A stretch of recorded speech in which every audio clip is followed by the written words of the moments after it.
Dr. Robert Melillo joins us, the author of the book, Autism, the Scientific Truth About Preventing, Diagnosing, and Treating Autism Spectrum Disorders and What Parents Can Do Now. Dr. Melillo, thank you for your time. We appreciate it. Oh, thank you for having me on. I appreciate it. What can we do about preventing autism from happening in children?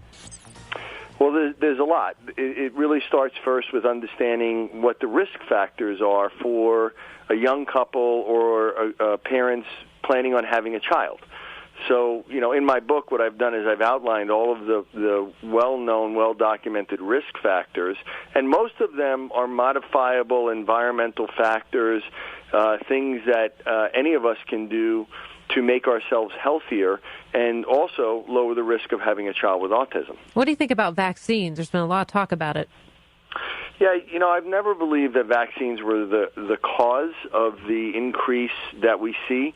Or that were the primary cause of autism itself. And I think today a study came out really from the CDC saying that what they showed was that children with autism don't have more vaccines than other children. And if anything, what they've noted is that there's been a reduction in the amount of antigens that have been given to children over the past decade.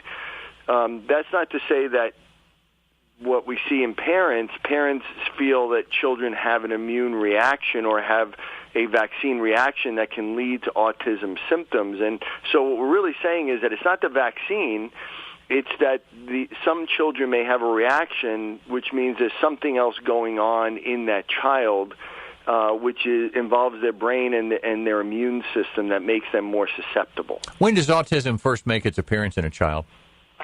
I believe it starts from day one in most cases. I think that what we're seeing is that autism really starts prenatally and even preconception, that a child is born with autism for the most part, and then it gets worse as life goes on. But what we're also finding is that we can reverse many cases, and in some cases completely reverse it. And in our brain balance centers, which are centers across the country, we see this often, and there's also been some recent research from the University of Connecticut that confirmed that certain children, even with severe forms of autism, later on with the proper treatment can completely normalize. So what are those first signs that parents should look for, and then what are some of the treatments and things they can do early on so that their child can have a normal life? Well, the first thing they should look for is whether the child is actually meeting their motor milestones. That is probably the single most important factor that you can look at. Whether a child rolls over at 3 to 5 months, whether a child is crawling appropriately and not in an unusual way, crawling normally, that they stand up to walk between 11 and 13 months.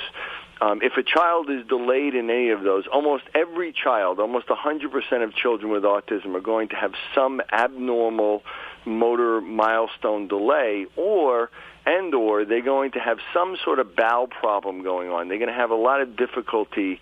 They may need enemas, and they may have a lot of problem with certain foods, or they may have a lot of autoimmune reactions like eczema or asthma.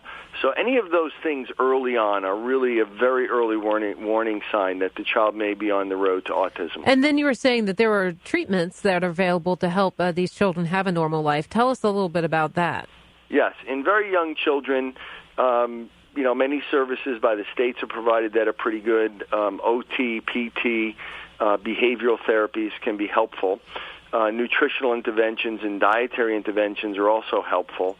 But I think the most effective thing is what we do at what we call our brain balance centers. We have learning centers across the country. We have 60 of them, and I put all of this in my first book, Disconnected Kids, as a home program that parents can use, which is a matter of really understanding what is actually happening in the brain of a child with autism, how it really is a developmental imbalance, especially between the two hemispheres, and how we can do certain types of activities and exercises that can help rebalance the brain, and in doing that, really eliminate the symptoms of not only autism, but ADHD, dyslexia, and many other learning disabilities. This is Dr. Robert Melillo. The book is Autism, the Scientific Truth About Preventing, Diagnosing, and Treating Autism Spectrum Disorders and What Parents Can Do Now. Dr. Melillo, thank you for your time.